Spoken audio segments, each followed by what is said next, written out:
hello sa inyo mga ginigini kong mga tagapanood. Kung may nanonood man sa aking mga videos ng mga hindi naman ng tricycle, kung may nanonood ng aking mga videos na walang kakwenta-kwenta, ngayon po ang aking tampok, di ba? Tampok na content, na istorya, ay tungkol po sa dalawang basta dalawang content na kumakanta, basta ganon. Na yung isa po ay isang bading, siya po ay pagpakalat dun sa China, at siya po ay nahuli kami sa CCTV na kung ano pinagagawa niya. Ako po, baka bitayin ng bakla. Saka ang sabi, sabog daw yung bakla, sabog na sabog. Hindi ko alam kung sabog sa weed o sabog sa usok. Kakaloko, diba? Katakot yun, bali ito po, simulan po natin dito sa Excel lang ito.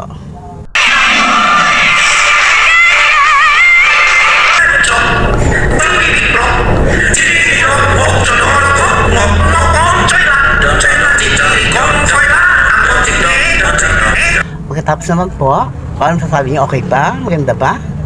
O diba? Bongga, diba? Tapos po, uunahin ko kong ipakita ang tawag dyan. Yung una po ay ito. Yan ang una. At ito naman po yung pangalawa.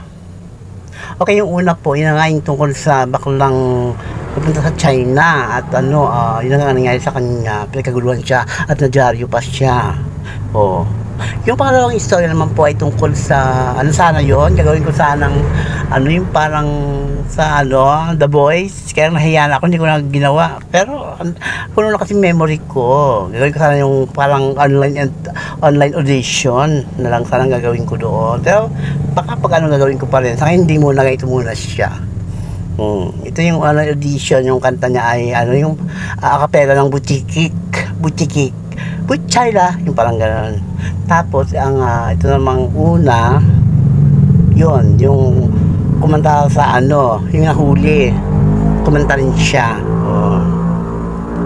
So tignan nyo kung sabay yung bunganga, kung siya talaga yung kumakanta, tignan nyo kung sabay yung bunganga pa yung pagbuka, kung sabay yung pagbuka ng bunganga, maaari, diba? Palagay nyo, baka lip sync lang yun, diba? Marami uso na yung mga lip sync ngayon, diba? O akala mo boses nila yung para hindi, diba? Maraming ganon. Siya, umpisahon natin ang panunood dito sa unang eksena, si Chakadora na nahuli sa China. And 1, 2, 3,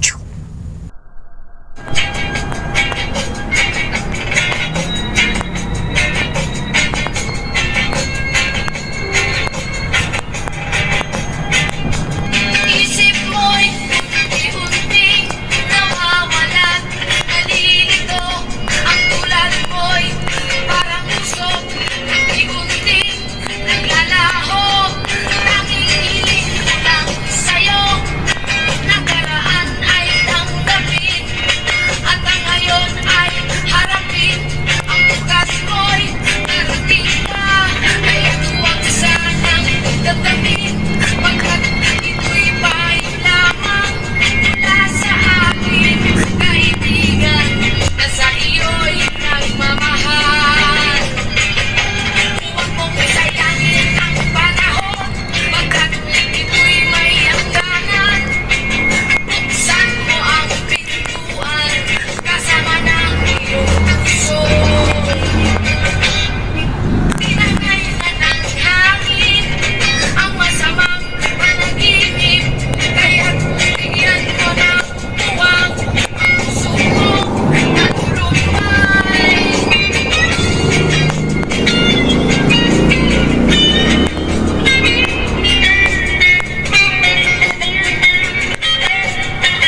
Ayan, tapos na ho si Takadora. At pinakpakan siya ng mga tao, mga Chinese yata yung mga palakpak sa kanya. Hindi na siya ikukulong, hindi na siya bibitayin. At pagkatapos naman, ito naman, panoorin natin yung online audition ng acapella ng Butchikik. Hindi ko nagustuhan yung bandang dulo kasi ang ingay na nung yung mga background na parang nasa mas naanohan pa yung boses nung kumakanta kasi yung sa mga background sound lang. Kaya pinutol ko yun, yung part na yun. So, isa na po, umpisahan na natin ang pangalawang palabas. Ang audition ng Butchikik sa The Voice. O, diba? The Voice. Philippine Pine. O, The Voice Philippine Pine. Hindi The Voice USA. The Voice Philippine Pine. At yung The Voice, hindi yung boses. Boys, mga lalaki. O, The Voice Philippine Pine. Let's watch this.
So, ayun na po, tapos na yung palabas. Ano masasabi nyo? So, hanggang dito na lamang po. Hanggang sa muling pagkikita. Shout out po sa aking mga, ano ba yan, tawag dyan? Hindi naman television para maging tao viewers. Cellphone viewers. Ano ba yung tawag dyan? Viewers.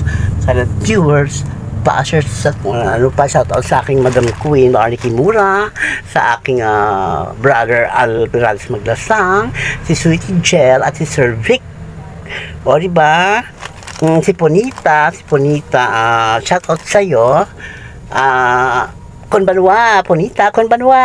Ang tawag dyan? Yung kaibigan ni Brother Al, kalimutan ko tuloy yung pangalan. Ano ba yun? Yun, yung magandang babae. Nakalimutan ko yung pangalan niya. Tapos, ang tawag dyan? Yun, yung mga taga-Indonesia.